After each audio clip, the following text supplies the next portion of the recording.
Fabergé. Ask anyone to name 3 jewelers, and 9 times of top 10, the first would be Fabergé.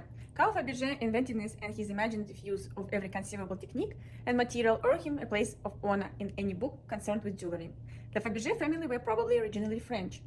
Huguet refugee who eventually settled in St. Petersburg, where in 1842 Gustave Fabergé, Carl's father, set up a jewelry business. He sent Carl to Germany and France to learn his trade, and in 1870, when his son was still only 24, he retired and handed over the business.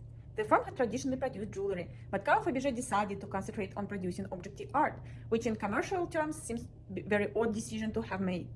His gamble paid off, however, and it was not long before the house of Fabergé was being patronized by the Tsars of Russia, a situation which ensured it would supremacy until its confiscation in 1918 after the Bolshevik Revolution.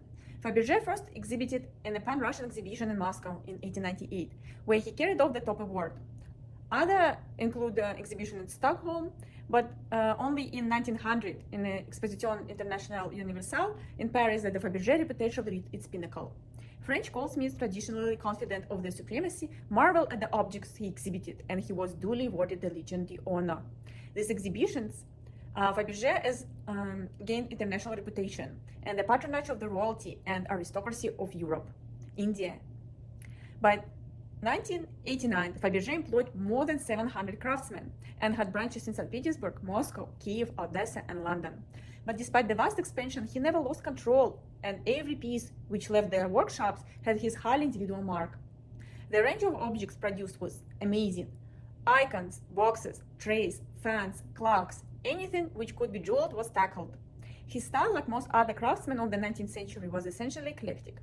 The influence can be seen of Louis XIV, XV, and XVI, presumably resulting from his Paris apprenticeship, well as the of Renaissance, have used all the styles and combined and interpreted until they became all Fabergé.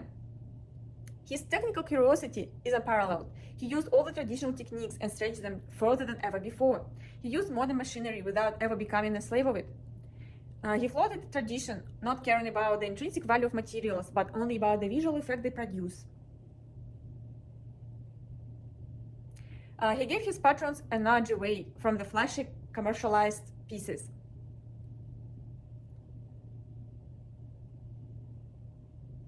He employed every imaginable precious and semi-precious stone, and specifically liked cabochon because he thought that faceted gems sometimes looked too vulgar.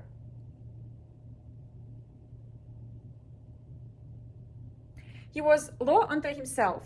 It is ironic that the one thing for which he will always be famous was supposed to be a private matter of the Russian court. The imperial Easter eggs were first shown at the 1900 Paris World Fair.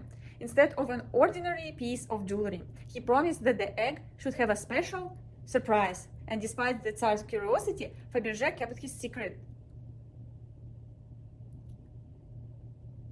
When the Tsar looked at the plain enameled egg, which he saw, but Fabergé was so good as his word. When the egg was opened, it revealed a gold yolk. Inside the yolk was a tiny chicken of different colored golds. Within there was a model of the imperial crown, and inside this again a tiny egg-shaped ruby. The Tsar was so delighted that he gave Fabergé standing order for the egg every Easter. It was a tradition carried on by Tsar Nicholas II, and over the years he must have produced at least 57 of them. Fabergé is important to the development of jewels. The late 19th century was the start of great retailers producing objects specifically on commission. Such companies as Cartier in Paris, Garrard in London, and Tiffany